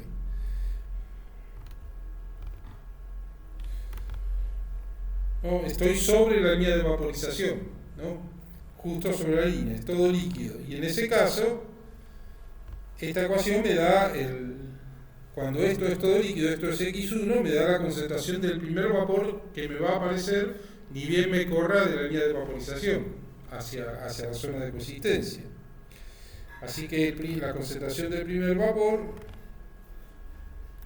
la saco de esta ecuación, o sea, planteo esto, donde acá pongo en vez de X1 del líquido, X1, y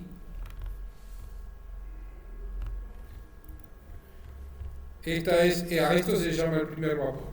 Cuando se habla del primer vapor es esto, la concentración del primer vapor, que es X1 menos P1P sobre P.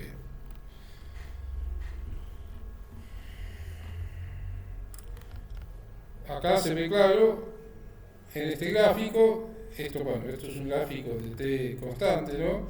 Yo estoy en este punto, azul, ¿no? Acá X1, estoy sobre la línea de vaporización, donde todo es líquido, X1, este es X1 y también es X1L, porque todo es líquido ahí. Y entonces el primer vapor es la concentración con la que me aparece el primer vapor, que es esto que está acá. Se me va a apagar la máquina porque se me está cortando. Este es el primer vapor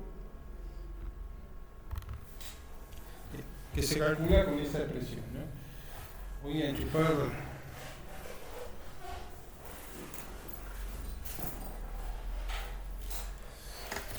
cargador.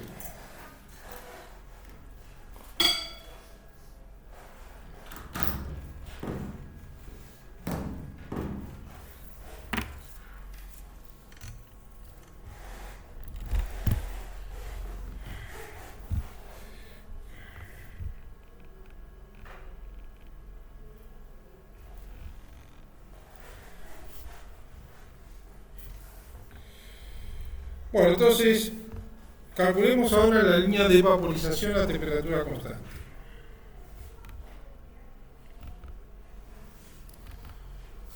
¿no? Esta, P1X1N, en realidad ya la conocemos, pero igual la voy a calcular de nuevo, es PX1 del líquido, que es P1 más P2, la suma de las dos presiones parciales, ¿no? Asumiendo la ley de Raoult, esto es igual a esto, luego como X2L es igual a 1 menos X1L, no tengo que el X1 se multiplica por el P2P, saco factor común acá y me queda X1L por P1P menos P2P, o sea, me queda así, y por el 1 este me queda el P2P suelto acá. Es una recta, la línea de vaporización es una recta, si no se cumple la ley de Raoult no es una recta, pero si se cumple es una recta.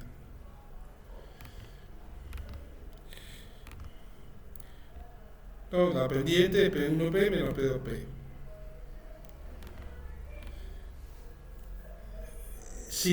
Luego si calculemos la línea de condensación, ¿no? A una temperatura constante, entonces es esta curva. Para eso lo que podemos hacer es usar esta ecuación que surge de igualar los potenciales químicos y de las condiciones de normalización, que la vimos hace un rato. Ya a esta altura no se acuerdan de nada, pero bueno, la vimos acá, es esta. Entonces, de esta ecuación, no voy a ir a los detalles, pero hacen una cuenta y pueden despejar X1B, X1N en función de X1B, ¿no? Es decir, pasan esto multiplicando acá, factorizan X1L para despejarlo y bueno, no es nada complicado. Luego este X1L lo reemplazan acá y también hay que hacer más cuenta, pero queda todo en función de X1B, no la curva de condensación. Queda una cosa así, ¿no? Una forma del tipo A sobre X por B más C, digamos, ¿no? Por eso tiene la forma que tiene. Que no se la mostré nunca, me parece, de esta forma. Se las muestro. O sí, se las mostré. A ver, acá, sí, es esta. Esta forma, ¿ves? Porque es del tipo 1 sobre 1 más X. Tiene pendiente positiva si esta X1 era del primer vapor y pendiente negativa sería así si X1 fuera la del primer vapor, dije, si X1 es la más volátil, si X1 es la menos volátil, entonces tiene pendiente negativa. Yo también me canso.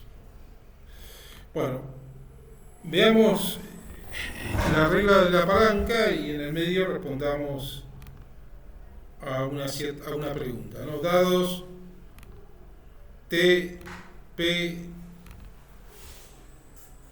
y X1 y N, número de moles, la pregunta es ¿cuánta tengo de la fase de líquido y cuánto de la de vapor? Bueno, sabemos que dados T y P, las concentraciones las podemos despejar, ¿no? Se ve claro en el gráfico, ¿no? Acá es T y P, dado T y P, por ejemplo, esta presión, las concentraciones quedan determinadas. Es decir, acá se muestra en el gráfico, pero también con las ecuaciones, quedan determinadas. O sea, esas ya las tengo.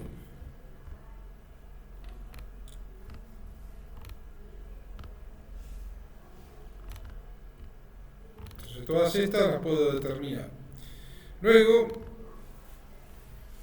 tenía el gráfico acá, sí. Bueno, acá dibujé un gráfico donde no cumple la ley de Raoult del líquido en general. Y bueno, entonces dados P y esta T, entonces estos puntos se pueden determinar. Yo, por la relación de Euler, ya creo que 3 veces lo escribí esta expresión acá, puedo escribir esto, X1 de esta manera, luego como XL es igual a 1 menos XB, lo reemplazo y puedo escribir las cosas así, ¿no? Es decir, hago una distributiva acá. Bueno, son cosas que ya he hecho estas. Y esto implica esto, ¿no? Se lo hice para todas las densidades esta cuenta, o sea que es la misma cuenta de siempre, y entonces yo puedo despejar XB, ¿no? Antes los hice en el contexto del análisis de estabilidad, pero es lo mismo, XB como X1 menos X1L sobre X1B menos X1L. ¿No? Es lo mismo que hice cuando despejé XB, le llamé X1 alfa o X1 alfa, digamos, o X1 alfa prima, pero lo mismo, ahora es vapor, digamos, la misma cuenta. Bueno, entonces conocido esto, puedo hallar XL, que es 1 menos XB, y luego multiplico por N ambas y tengo la cantidad NB de moles que tengo en la fase de vapor y la cantidad que tengo de moles en la fase líquida. Luego vamos a la regla de la palanca. Yo, el N1 total que tengo es el N1 de la fase líquida más el N1 de la fase de vapor, que a su vez es X1 por el N total. El N total lo puedo poner como N de la fase de vapor más N de la fase líquida. Luego saco factor común, es decir, pongo de un lado todo lo de la fase líquida y del otro lado lo de la fase de vapor, saco factor común. No, la fase líquida me queda X, acá tengo el NL por X1L menos X1 de acá, y la fase de vapor es NB por X1 menos X1B.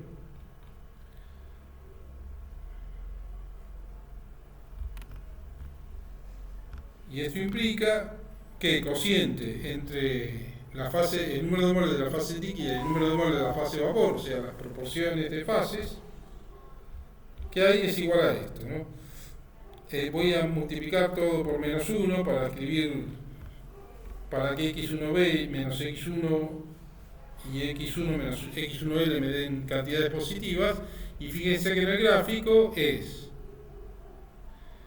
esta es X1B menos X1, que sería el P, y esta es el Q, ¿no? Es claro que si yo estoy más cerca de la línea de condensación, entonces tendré más vapor que líquido, y si estoy sobre la línea de vaporización, tendré más líquido que vapor, ¿no?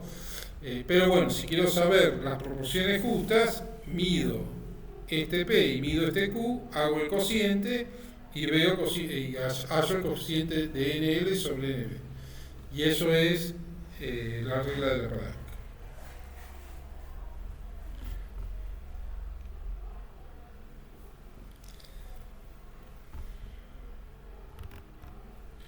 Bueno, ahora les voy a explicar cómo calcular las curvas de vaporización y condensación a presión constante, o sea, que sean temperaturas en función de las concentraciones.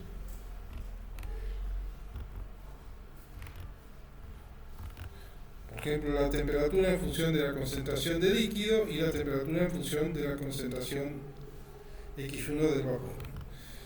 Entonces, dados T y P, nosotros podemos determinar estas concentraciones, como dije hace un rato. Esto significa que estas concentraciones son funciones de T y P, ¿no?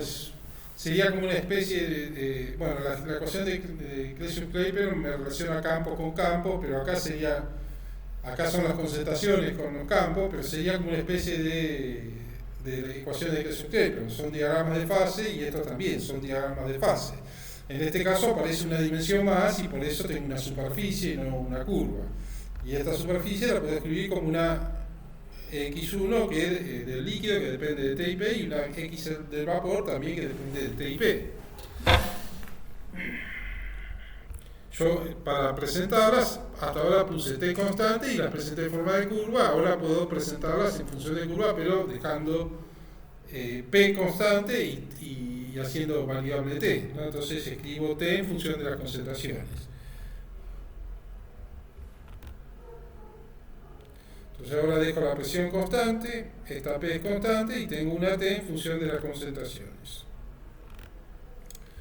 ¿No? Y así tengo una especie de curvas de Clausius-Clapeyron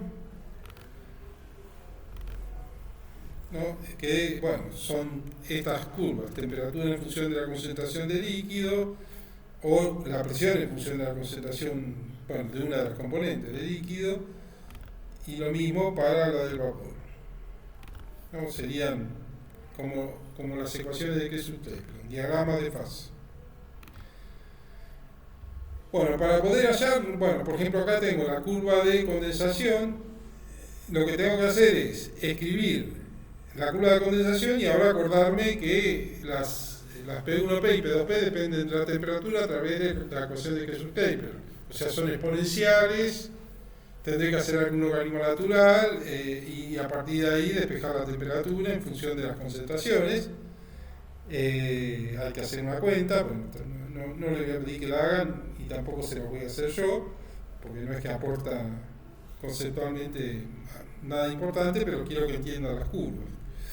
Entonces, de acá saco una temperatura en función, despejo la temperatura en función de las concentraciones, y lo mismo para la curva de vaporización, ¿no?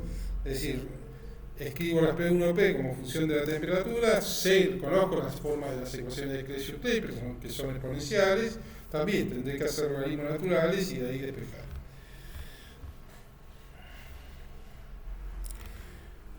Y bueno, uno encuentra curvas así, ¿no? Si uno es la componente más volátil, las pendientes son negativas, mientras que las otras eran positivas, estas son negativas. Y luego se debe interpretar de la misma manera. Si caigo en un X1 por acá, las concentraciones de equilibrio son esta y esta.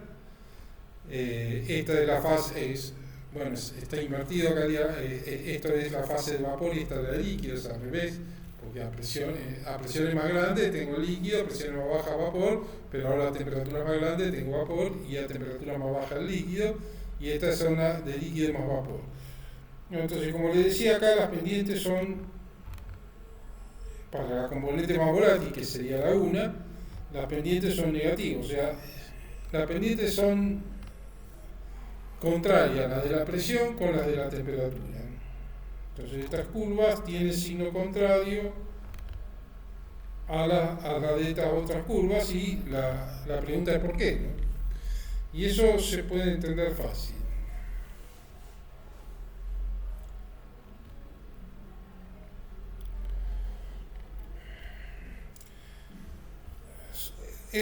Acá estoy graficando PDT las curvas de Kessler-Taylor, en dos exponenciales. Una para la componente más volátil y otra para la menos volátil. ¿Por qué digo que esta es la más volátil y esta es la menos volátil? Porque para una dada temperatura, como es en nuestro caso, P1P es mayor que P2P. Esta es P1P mayor que P2P, ¿no? Ahora, si en esta misma situación yo fijo la presión, lo que veo es que la temperatura T1P es menor que T2P. ¿Sí? Entonces, de ahí surge que las pendientes son contrarias.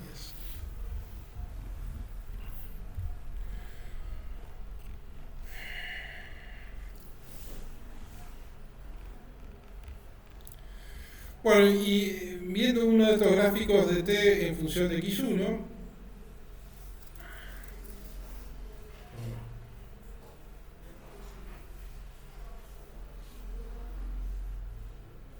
estoy esperando la topacio para que escriba. Bueno, entonces viendo uno de estos gráficos de T en función de X1, podemos ilustrar el proceso de destilación, ¿no? El proceso de destilación es un proceso que se usa, dado una mezcla, purificar una de las sustancias de la mezcla. Es decir, yo tengo una mezcla con concentraciones diferentes, pero quiero de esa mezcla quedarme con una de las sustancias lo más pura posible. Entonces recurro al proceso de destilación. Entonces parto de un líquido, por ejemplo acá tengo X1 a un 0,4, ¿no? 40% sería de 1 y 60 de 2, pero quiero tenerlo lo más puro posible. Entonces lo que hago es elevar la temperatura hasta llegar a la curva de esta es la curva de fase líquida, la de vaporización, hasta llegar a esta curva, y tomo las trazas del primer vapor que aparece. Aparece el vapor, me lo chupo, lo llevo para otro lado y lo enfrío hasta llegar otra vez a la curva de vaporización.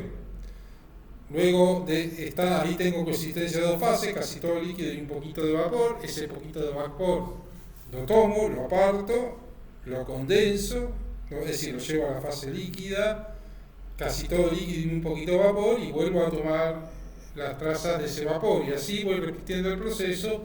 Cuando más pasos haga, más X1 tengo. Claro que esto es renunciando a cantidad, ¿no? Por calidad renuncio a cantidad, ¿no? Porque lo que me queda de X1 es muy poquito, pero es puro. Lo que me queda de 1, perdón, lo de X1. Es muy poquita, de la componente 1 muy poquita, pero es pura.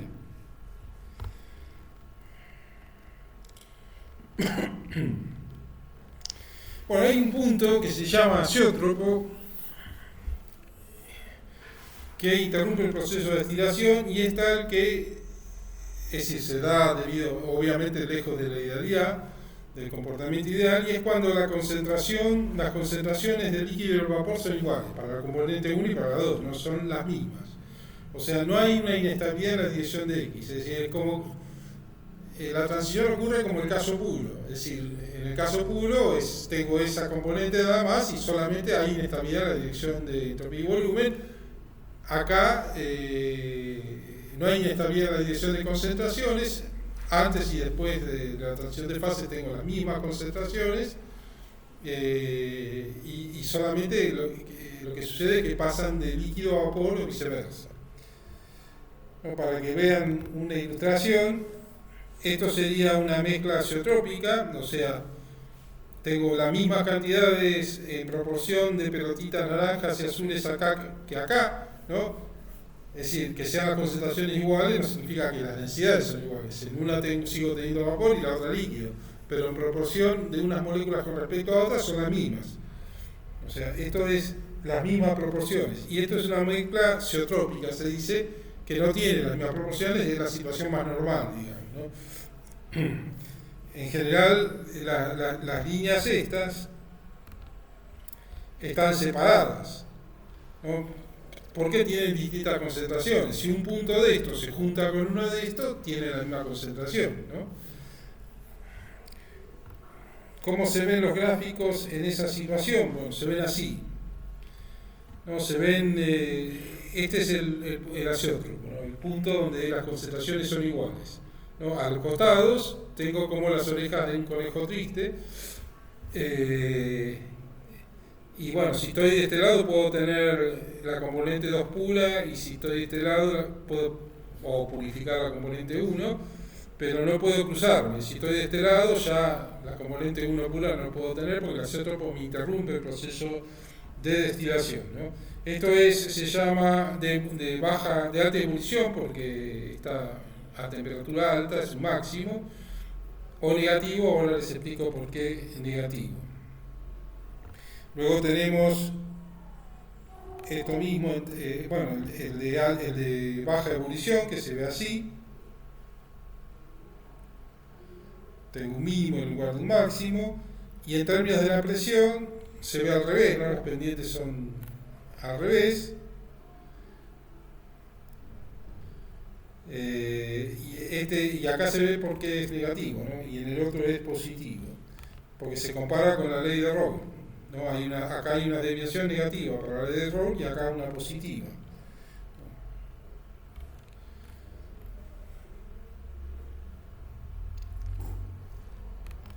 O si yo estoy en un punto por acá, la fase líquida es estable con el azeótropo, pero si se cumpliera la ley de Raoult, la que sería estable sería la fase de vapor.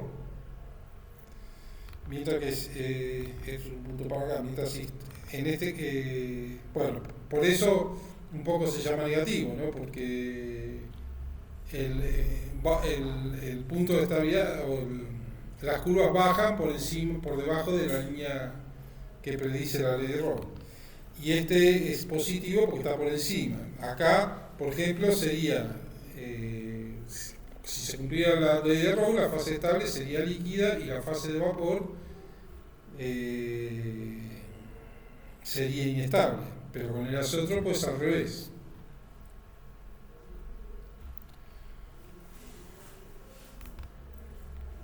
Entonces este es positivo, ¿no? Porque se compara con la desviación de la ley de Rolle. Así que, entonces, si tengo un líquido, analicemos este caso, ¿no? Si tenemos que el líquido con el azeótropo es estable, o el líquido azeotrópico es estable, el líquido ideal es inestable, ¿no? Porque ya vimos que la fase estable para la ley de Rolle acá es el vapor, si se cumple la ley de Rolle, ¿no? Es una línea que va de acá hasta acá.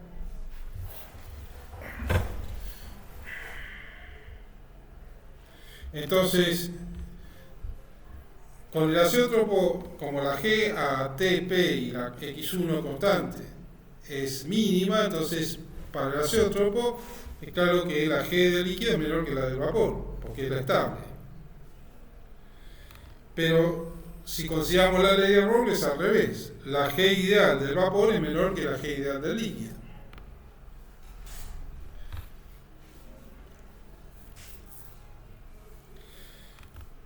Luego, a la G del vapor la puedo escribir como la G ideal del vapor más el apartamiento delta G debido a las interacciones. O al desbalance de energía, para ser más preciso. Bueno, el de vapor debido a las interacciones. Y acá lo mismo para el líquido y si el delta G debido al desbalance de energía.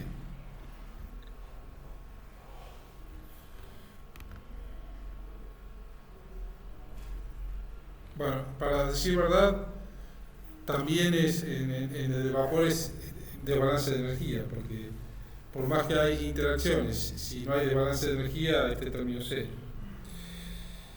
Entonces, reemplazando estas dos acá, lo que tengo es esto, que esto es menor que esto.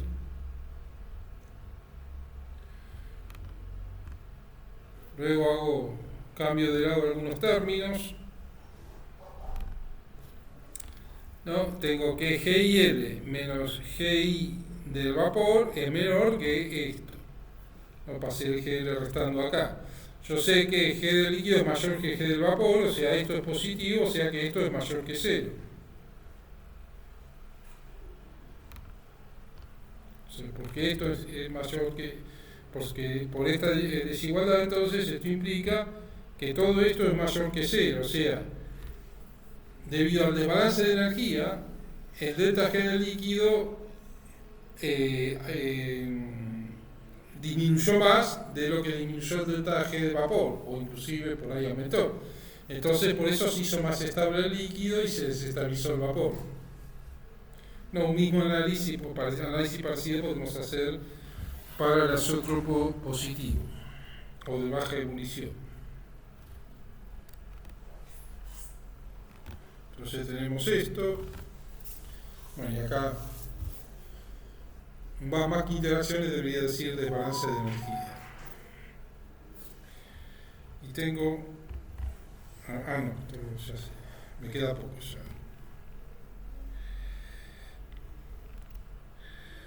Bueno, ¿cuál es la relación entre el diagrama de fase de una mezcla con azeótropo y las superficies G de TP X1 y GT es GAT constante, ¿no?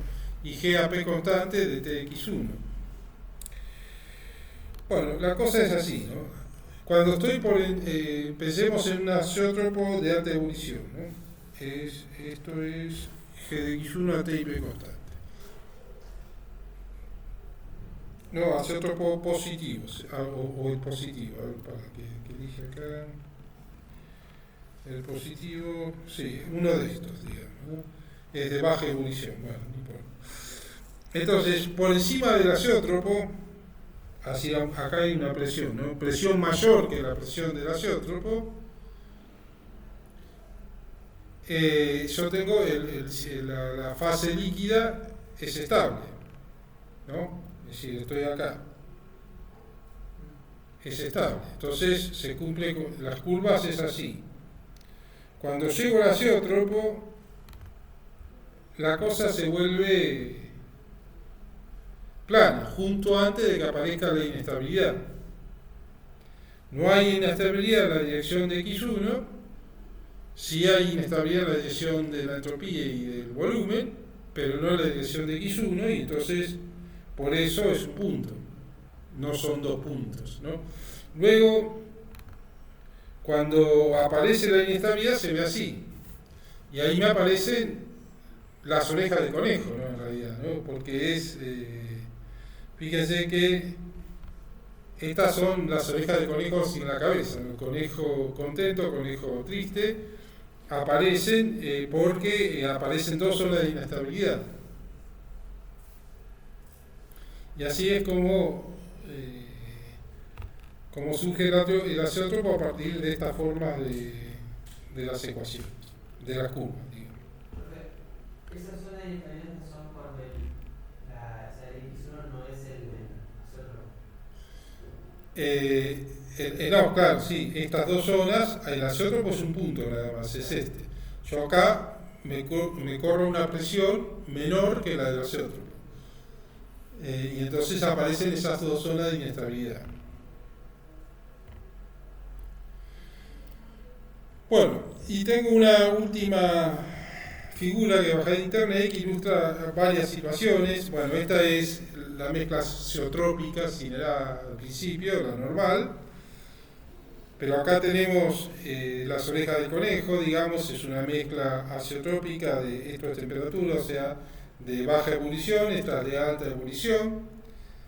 Y acá tenemos el caso de líquidos inmiscibles, ¿no? Donde directamente no se mezclan para nada. El petróleo y el agua más o menos es así, ¿no? Si yo estoy en la fase líquida, tengo concentración 1 de agua y concentración prácticamente 1 de petróleo. No están mezclados para nada. Vieron que tenía el petróleo arriba y el agua abajo, bien clarita el agua. No están mezclados para nada y por eso las concentraciones son 0 y 1, digamos.